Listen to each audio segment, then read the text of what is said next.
காதலியோட சேர்ந்து காதலன் மது அருந்தும் போது மேஜிக் காளான் அப்படின்ற போதை காளான சாப்பிட்டதாகவும் அதை தொடர்ந்து காதலி உயிரிழந்ததா சொல்லப்படக்கூடிய சம்பவம் பெரும் பரபரப்பையும் அதிர்ச்சியும் ஏற்படுத்தியிருக்கு. காதலி உயிரிழந்த நிலையில காதலனை போலீசார் கைது செஞ்சிருக்காங்க. போதைக்கு அடிமையான வாலிபர் மது அருந்தினதுக்கு அப்புறமா இத தன்னுடைய காதலிக்கு சாப்பிட கொடுத்ததா சொல்லப்படுது. என்ன நடந்தது விரிவா இந்த வீடியோல பார்க்கலாம்.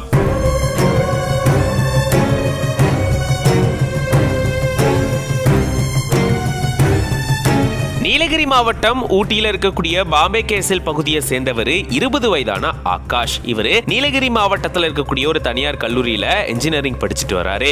அதே போல ஊட்டி பிங்கர் போஸ்ட் பகுதியை சேர்ந்தவங்க ரிதி ஏஞ்சல். இவங்க கோவையில ஒரு நர்சிங் கல்லூரியில படிச்சுட்டு வந்திருக்காங்க. இவங்க ரெண்டு பேரும் ஊட்டியில ஒரு தனியார் பள்ளியில 10ஆம் வகுப்பு படிக்கும் போது பழகுனதாகவும் அதை தொடர்ந்து ரெண்டு பேரும் காதலிச்சுட்டு வந்ததாகவும் கூறப்படுது. இதுக்கிடையில ரிதி ஏஞ்சல் வேறொரு வாலிபரோட பழகிட்டு வந்தப்போ இவங்களுக்கு பிரச்சனை ஏற்பட்டு காவல் நிலையம் வரைக்கும் போனதாகவும் சொல்லப்படுது. அதை தொடர்ந்து மறுபடியுமே ரிதி ஏஞ்சலும் ஆகாஷும் காதலிச்சிட்டு வந்ததா கூறப்படுது. ஆகாஷ் கேட்டதுக்கு இணங்கதா ரிதி ஏஞ்சல் கோவையிலிருந்து கிளம்பி ஊட்டிக்கு வந்ததாகவும் அதை தொடர்ந்து ஆகாஷ் தன்னுடைய வீட்டுக்கு கீழே இருக்கக்கூடிய சூடான் நாட்டை சேர்ந்த ஒருத்தர் தங்கியிருந்த வீட்டுக்கு கூட்டிட்டு போனதாகவும் அப்போ ஆகாஷும் ரிதி ஏஞ்சலும் சேர்ந்து மது அருந்தினதாகவும் சொல்லப்படுது. அதை தொடர்ந்து வெளியே போயிட்டு மேஜிக் காளான் அப்படின்னு சொல்லப்படக்கூடிய போதை காளானை எடுத்துட்டு வந்து ரெண்டு பேரும் சாப்பிட்டதாகவும் கூறப்படுது. அதுக்கப்புறமா அடுத்த நாள் காலையில எழுந்து பார்க்கும்போதுதான் ரிதி ஏஞ்சல் கண் விழிக்காம உறக்க நிலையில இருந்ததா கூறப்படுது. அதை தொடர்ந்து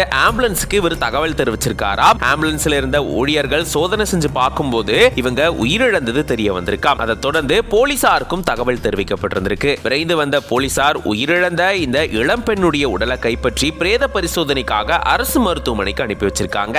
மேலும் இந்த வாலிபர் மேல வழக்கு பதிவு செஞ்சு இப்போ கைது செஞ்சு விசாரணையை மேற்கொண்டுட்டு வராங்க. ஆகாஷுடைய பெற்றோர் ரெண்டு பேருமே பிரிஞ்சு போன நிலையில தன்னுடைய பாட்டி கூட இவர் வளர்ந்துட்டு வரதாகவும் இவர் போதைக்கு அடிமையானதாகவும் சொல்லப்படுது. இந்த சூழல தான் தன்னுடைய காதலியோட சேர்ந்து ரெண்டு பேரும் மது அருந்தினதுக்கு அப்புறமா இந்த போதை காளான சாப்பிட்டதுனாலதான் அந்த இளம்பெண் உயிரிழந்ததா சொல்லப்படுது. இந்த சம்பவம் ஊட்டி வட்டாரத்துல பெரும் பரபரப்பையும் அதிர்ச்சியும் ஏற்படுத்தி இருக்கு.